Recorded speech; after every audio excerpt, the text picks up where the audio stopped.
పుత్రుని ప్రేమిస్తున్నా తండ్రి స్వార్థం, తండ్రిని ప్రేమిస్తున్నా పుత్రుడి స్వార్థం, భార్య ప్రేమ భర్త ప్రేమ అన్నీ స్వార్థం అయ్యాలి. డబ్బును మనం ప్రేమిస్తున్నాం, డబ్బు మీద గౌరవం ఏం కాదండి. ఇక్కడ కింద పడిన రూపాయి బిళ్ళ కూడా కళ్ళకు అద్దుకుంటున్నా, ఎందుకంటే ఈ రూపాయి అద్దుకోకపోతే 10 రూపాయలు పోతాయేమో అని బెంగ. అంచేదో దాని మీద ఏం గౌరవం కాదు, ఇక్కడ పనిగట్టుంది. ఇక్కడ ఆ రూపాయి ఎవరికి దానం ఇయ్యమే, జేబులో నొక్కెత్తామే.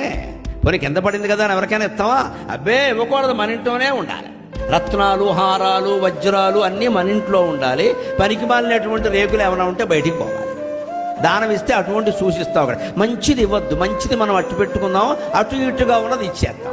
మంచిదే ఇవ్వాలి, ఎప్పుడు అటు ఇటుగా ఉన్నదే మనం అట్టు పెట్టుకోవాలి. మంచిదే ఇవ్వాలి, దానం ఇచ్చేది ఎప్పుడు మంచిది ఇవ్వాలి. మన ఆలోచనలు అలా ఉండవు. అందులో బాగా చౌకబారది ఏదో చూసి అది ఇస్తాం. లేదు, ఉన్నతమైందే ఇవ్వాలి. నిజమైన దానం అంటే అంచేత నువ్వు డబ్బుని ప్రేమిస్తున్నావు అనుకో, డబ్బు నీకు పనికొస్తుంది కాబట్టి, డబ్బు అవసరం ఉంది కాబట్టి, జీవితంలో ప్రతి క్షణంలో డబ్బు లేనిదే నడవదు కాబట్టి ప్రేమిస్తున్నావు తప్ప నీ అవసరం ఏం లేకపోతే ప్రేమిస్తావా? అందుకని ప్రపంచంలో ప్రేమ అనే మాట ఒట్టి మోసకారి మాట. అన్ని అవసరాలే ఉన్నాయని వేదమే చెప్పింది, ఉపనిషత్తు చెప్పింది.